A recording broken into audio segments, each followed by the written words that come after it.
बागेश्वर धाम। भाइयों बहनों, कल है 4 जनवरी और आप सभी को पता है कि अपने पूज्य गुरुदेव भगवान रात के 9 बजे दूसरा ऑनलाइन हनुमान चालीसा हवन करेंगे और इस हवन का मुख्य उद्देश्य है कर्जा मुक्ति के लिए। ये सारी सामग्री है, मैंने धाम से पता करी है। एक-एक करके हम सारी सामग्री पढ़ लेते हैं। पहला है जौ, देसी घी, चावल। चावल आपके पास साबुत होना चाहिए, जरा सा भी टूटा चावल नहीं चलेगा क्योंकि हमारे संकल्प में बाधा आ जाती है। उसके बाद काले तिल और शक्कर। अगर आपके पास शक्कर नहीं है तो आप चीनी का इस्तेमाल कर लेना। अगर आपके पास चीनी नहीं है तो व्हाइट वाली बूरा होती है वो ले लेना। अगर आपके पास ये नहीं है और आपके पास चीनी है तो आप चीनी को पीस लेना। आप सामग्री तैयार कर लेना और इनकी जो मात्रा है ना थोड़ी ज़्यादा-ज़्यादा लेना क्योंकि इस ये वाला हवन थोड़ा बड़ा होगा।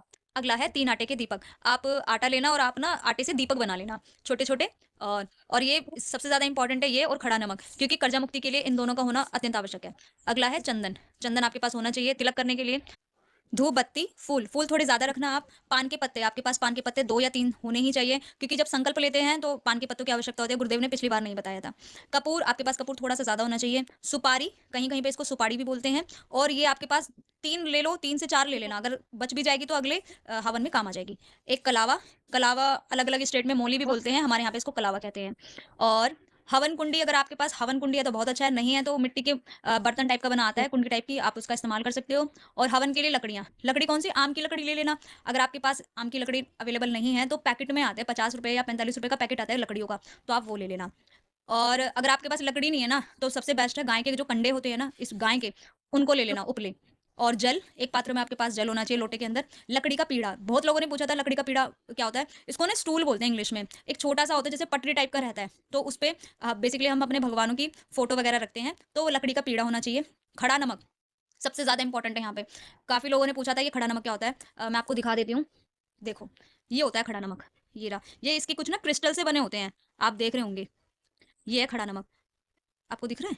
हाँ, ये देखिए, ये खड़ा नमक है, ये आपके पास होने ही चाहिए क्योंकि कर्जा मुक्ति निवारण के लिए ये इंपॉर्टेंट है। 3 आटे के दीपक और खड़ा नमक, ये आपके पास होना चाहिए, देख लीजिए। और ये आराम से पंसारी के मिल जाता है, पंसारी की जो दुकानें होती हैं, वहाँ से मिल जाता है और इसको ना खड़ा नमक भी कहते हैं और इसको साबुत नमक भी कहते हैं।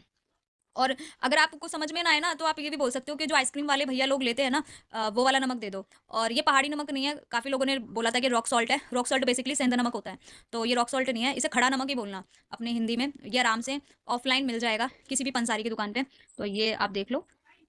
अगला है लाल या पीला आसन। इज़्ज़त हुई आप मेरी बात माने तो आप पीला आसन ले लेना, क्योंकि जब हम और जाओ। कलश वगैरह रखते हैं तो आप पीला आसन ले लेना। अगर पीला आसन है तो आप लाल लाल भी आसन ले सकते हो।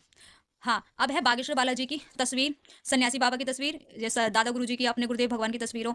ऐसे अगर आपके पास कॉम्बिनेशन की कोई तस्वीर है गुरुदेव भगवान की और बागेश्वर बालाजी की, तो आप वो रखना, वो ज़रूरी है। अगर आपके पास कुछ भी नहीं है तो पंचमुखी हनुमान की फ़ोटो रख लेना। अगर आपके पास वो भी नहीं है तो हनुमान जी की कोई तस्वीर रख लेना। मैं आपको दिखा देती हूँ कि आपके पास कैसी तस्वीर होनी चाहिए।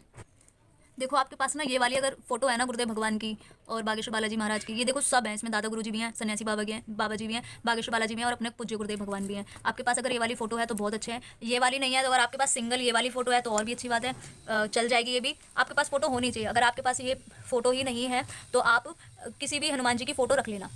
अगला है कलश। अगर आपके पास कलश की व्यवस्था है, आप स्थापना कर सकते हैं कलश की, तो आप कलश रख लेना। अगला है प्रसाद। आप देखो पिछली बार ना गुरुदेव भगवान ने प्रसाद नहीं कहा था तो दिक्कत हो गई थी काफ़ी लोगों को। इस बार आप प्रसाद रखना।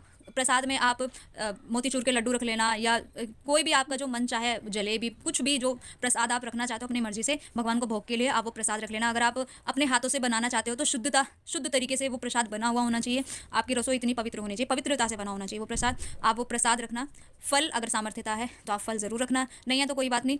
अगला है सरसों का तेल। देखिए ये ना आप अपने पास ज़रूर रखना क्योंकि मैंने अक्सर देखा है जब भी सन्यासी बाबा का दिया लगता है वो सरसों के तेल में लगता है और ये कर्जा निवारण के लिए है ये वाला। तो आप इसको ऑप्शनल में रखना, ये मेरा मानना है। बाकी धाम से ये वाला नहीं बताया, लेकिन ये मेरा मानना है, आप इसको रखना। रखने में क्या जा रहा है ना? अगर काम आ गया तो ठीक है, नहीं आया तो कोई बात नहीं।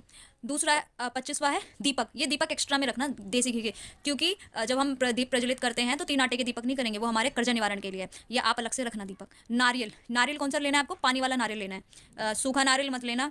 बाकी आपकी मर्जी है, पानी वाला नारियल लेना है आपको। और अगला है कुछ पैसे संकल्प के समय। जब हम संकल्प लेते हैं तो कुछ पैसे भी रखे जाते हैं हाथ में, तो आपकी इच्छा है आप कितने भी रुपए रखें उन संकल्प के पैसों को। और जब ये हवन पूर्ण हो जाए तो अपने किसी पुरोहित को या फिर मंदिर में वो आप दान कर देना। अगला है रोली। रोली आप ज़रूर रखना क्योंकि जो शादीशुदा माताएं बहनें होती हैं उनका जो तिलक होता है वो रोली से ही होता है। ये रही पूरी लिस्ट। जो कल हनुमान चालीसा होगा उसमें क्या क्या सामग्री लगेगी, मैं इसकी एक फोटो लास्ट में लगा दूंगी, आप देख लेना, स्क्रीनशॉट ले लेना। और किसी भी भाई बहन